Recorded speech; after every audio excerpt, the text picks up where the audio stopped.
Hi, this is Zak Mir with the US Chartbreakers here at Zak's Traders Cafe for Monday, the 6th of May. Starting off with the S&P, which has nearly done what we wanted it to do in terms of rejigging itself after the sell-off that we had for the first part of April. Just knocking on the door of the rising 50-day line around 51.30, end of day close above that. We're looking to retest the best levels of the year towards 52.60 by the end of this month or even sooner. On the downside, the floor of that rising trend channel from October 50.50 now looks to be decent support, especially after we've broken that red March-April resistance line through the 50.80 area.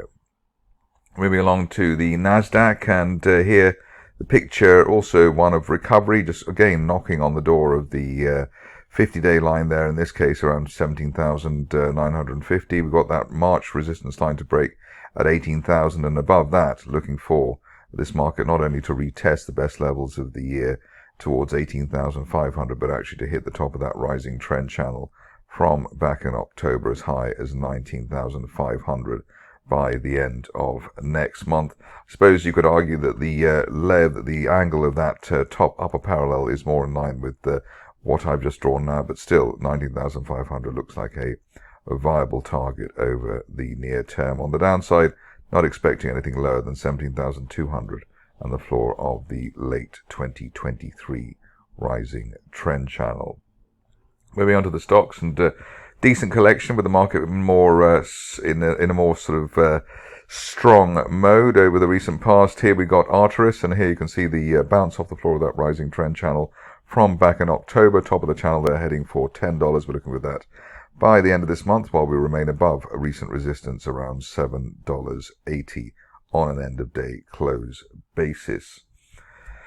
Another decent riser coming up, Alignment Healthcare, and here managed to gap through the 50-day moving average. Also, it was a bear trap gap reversal from the lower end of the range, so the range here $5 to basically up to $8 with the overshoot on both sides back in January and then back in March. So above $5, looking for $8 plus, and that's valid while we remain above the support of the end of last week around $5.80. So above $5.80, looking for the $8 area.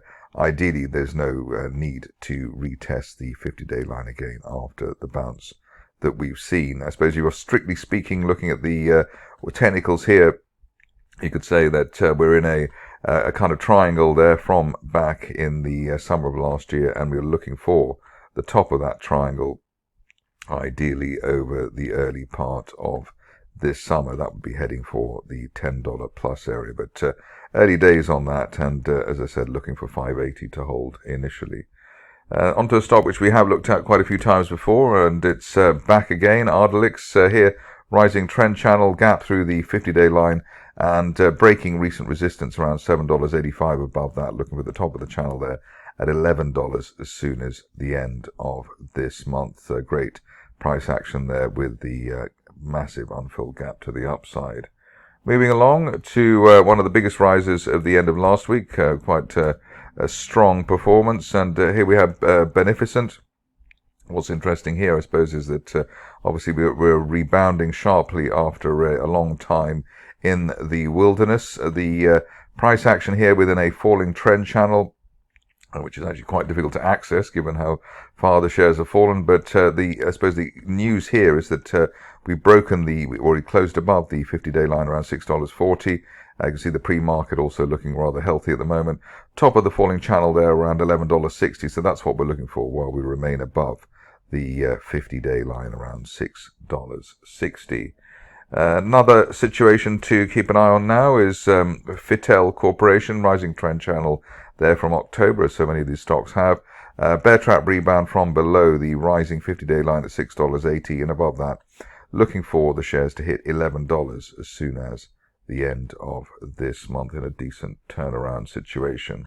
On to a personal favorite of mine, which is probably a personal favorite of many, which is GameStop here, back from the sell-off that we've had basically since last summer, breaking a line of resistance there from the start of the year around $14.50. Above that, looking for the top of that broadening triangle from September as high as $20 by the end of this month or even sooner. If you're a fan of the shares, as I am, and looking for greater glories and above 20, we could be up to 30 by the end of next month if we get the momentum behind this situation. But the key here, I think, is staying above that broken resistance line there from the turn of the year and 1450.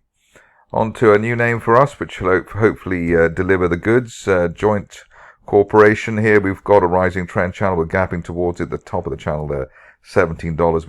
We've anticipated that before, and above that, looking for $20 plus by the end of next month, while we remain above resistance on the way down from last summer, $14.20. Next up is costs, which I believe we have looked at before, and here you can see that rebound within a broadening triangle base from back in August, top of the triangle there, as high as $4.20, and we're looking for that while we remain above resistance on the way down. $2.80 should cover it on an end-of-day close basis. Looking at Luna next, and here Luna Innovations, looks like a falling wedge rebound. Good bullish divergence there, so lower lows there for April, May, but a higher RSI trace. The end-of-day close back above 290 should be enough to give us a move towards the 50-day moving average at just under $4 by the end of this month. But the key is remaining above $2.90, which at the moment the pre-market is suggesting that we're not. Hopefully we can revive. Stock which has done well recently is NFT, and here doing what we wanted it to do, rebounding within a broadening triangle base above the floor of the gap there around $5.70, looking for the shares to hit $14 as soon as the end of next month. Obviously we'd like to close that gap there up to $7.50. Another stock on the move in a nice way is Motive Care, and here you can see that we've gapped through the 50-day moving average, basically a bear trap gap reversal from below the February support there at 24.40. Let's call it above that, looking for at least a retest of $33.60, the March peak that we had for the shares. Ideally that happens by the end of this month. A nice setup coming up for Safe and Green, and shares doing what we wanted them to do, i.e. hitting the top of that broadening triangle around the $9 level. Hopefully have another go while there's no end-of-day close back below the 50-day moving average at $4.30, and we're looking for a retest hopefully within the course of May. On to the last three. First one is Twist, and here rising trend channel there from back in July last year, gapping through the 50-day line and above resistance on the way down around $36. We're looking for up to $51, in fact, by the end of this month. Let's see if Twist has the strength to do that. Upland is next, and Upland Software bouncing within a rising trend channel, rising triangle base rather. Bear trap gap reversal just in the near term, so a bear trap from below April support and then gapping through towards the 50-day line. An end-of-day close above the 50-day line, $2.60, should be enough to give us a move to $3.20. Obviously, pre-market, we're on the wrong side of that 50-day line. Finishing off with a hopefully a decent rebounded situation. Wide open invest here. We've had a bear trap island reversal, so gapping down and gapping down again, actually, and then gapping up. So while we're on the right side of that resistance line there from May last year, $4.60, we're feeling quite chirpy in terms of potentially heading up to $6.80, and the old support there from back in October. Hopefully we could see that by the end of this month.